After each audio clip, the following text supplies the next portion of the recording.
यहाँ कांग्रेस का राज है और दिल्ली में भाजपा का राज है और खुद भैया भाजपाई।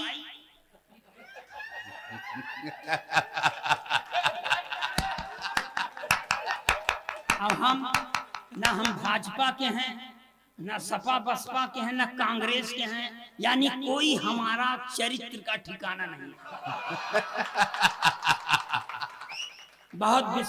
बहुत विश्वास मत करिएगा, लेकिन मैं आप लोगों को प्रणाम इसलिए करता हूं कि इससे मुझे आपका आशीर्वाद मिलता है। प्रणाम इसलिए करता हूं कि इससे मेरी विनम्रता का बोध होता है। प्रणाम इसलिए भी करता हूं कि यही देश की स्वस्थ माटी है, परिपाटी है। और प्रणाम इसलिए भी करता हूं कि इसके अलावा मैं आपका कुछ करने लायक है ही नहीं हूं।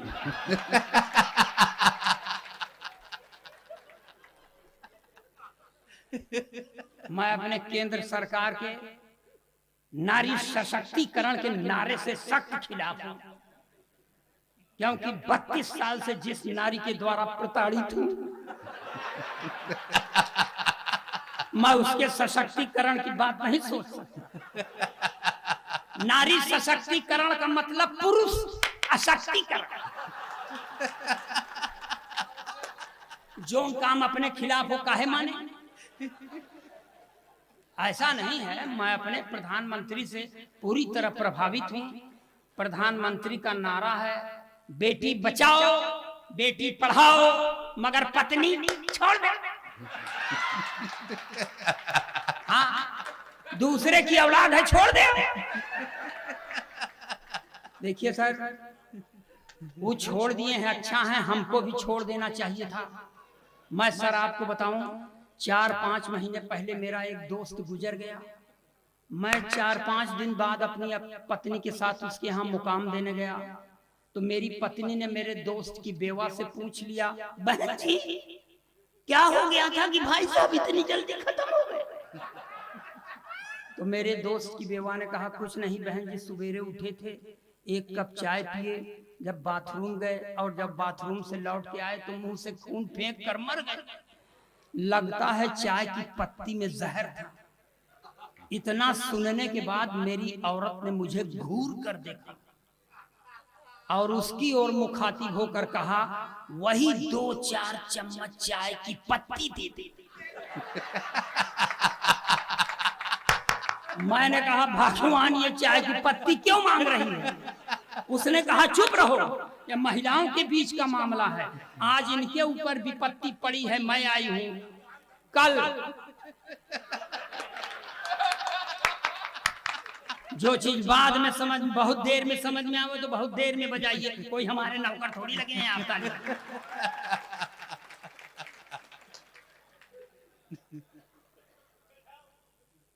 भाई साहब, ये ऐसी काया इसलिए नहीं बनी है।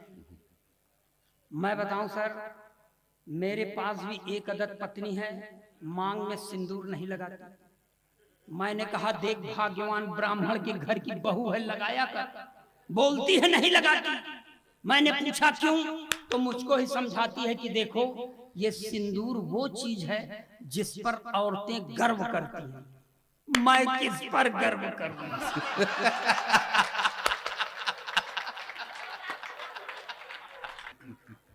हर एक सैलाब से, हर एक सैलाब से खुद को बचा करके चले आए।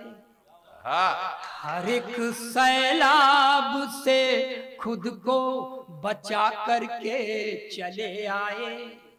हम दिल के तो दरिया में बहा करके चले आए। जहां पर आचमन करने से दिल के दाग धुलते हैं, जहां पर आचमन करने से दिल के दाग धुलते हैं, उसी पावन त्रिवेणी में नहा करके चले आए।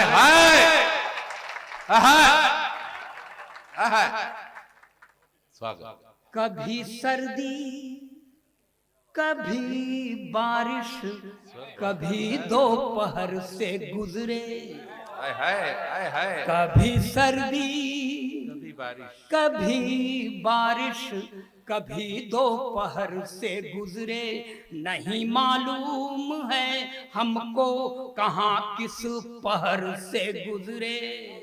अपने जीवन के रंजो गम दबा कर अपने सीने में, अपने जीवन के रंजो गम दबा कर अपने सीने में, लुटाया प्यार ही हमने जहां जिस शहर से गुजरे। वाह वाह वाह अखिलेश भाई, जियो कम से कम 2-3 साल और। ये 10 साल से भाई साहब 12 साल से संचालन में जब देखो हमारे जाने के पीछे पड़ा है, और बीच में ही बोल देता है, और बीच वालों से हमारी जान उठ गई है भाई साहब। कोई शुभ काम होता है बीच वाले चले आते हैं, अगर अब बीच में बोला तो ऐसा शराब दूंगा कि भोपाल में जन्म हो जाएगा। इसलिए अब बीच में ना बोलिए। जब हम खुद कुत्ते की तरह भौंकने के लिए माइक पर खड़े हैं तो मेरी भूमिका से मेल मत मिलाइए भाई साहब। मैं शुरू करता हूं यहां से 4 पंक्तियां सुने, ये देशभक्ति के चाशनी में डुबो के पढ़ रहा हूं कि गया गया 370 भैया सही समय है आया, गया 370 भैया सही समय है आया, गुजराती नेताओं ने अद्भुत कौशल दिखलाया। बहुत अच्छे। गया 370 भैया सही समय है आया, गुजराती नेताओं ने अद्भुत कौशल दिखलाया। अब केसर की घाटी में आतंक न होगा दंगा, अब केसर की घाटी में आतंक न होगा दंगा, लाल चौक पर लहराएगा विजयी विश्व तिरंगा। बहुत अच्छे, बहुत अच्छे। अब केसर की घाटी में आतंक न होगा, अब केसर की घाटी में आतंक न होगा दंगा, लाल चौक पर लहराएगा विजयी विश्व तिरंगा। इससे प्रतिष्ठा, इसी से प्रतिष्ठा है भारत महान की, जय हो जनता की, जय हो हिंदुस्तान की, जय हो जनता की, जय हो हिंदुस्तान की। इस तरह की पंक्तियां मैं नहीं पढ़ता भाई साहब, पढ़ सिर्फ इसलिए दिया कि आपकी समझ में आ जाए कि भले आदमी के यहाँ पैदा हुआ हूं। ताली बजाइए, मैं अपना काम लगाता हूं। बहुत अच्छे। कुछ पुरानी पंक्तियां, कुछ नई पंक्तियों, दोनों का मेल लेके चलिए। देखिए, मैं ओरिजिनल पोएट हूं, मैं कोई वीर रस का कवि नहीं हूं कि आजादी को पटेल और सुभाष चाहिए। कहां से लाऊं? अब मान लो आ गए सुभाष चंद्र बोस तो कहेंगे तुम मुझे खून दो, हम तो न दे। जौन पाव 1.5 पाव बचा है वही चूस के बैठ जाए तो घर वाले क्या करेंगे? इसलिए ओरिजिनल पंक्तियां जो देखता हूं मैं वही पढ़ता हूं भाई साहब। स्वागत।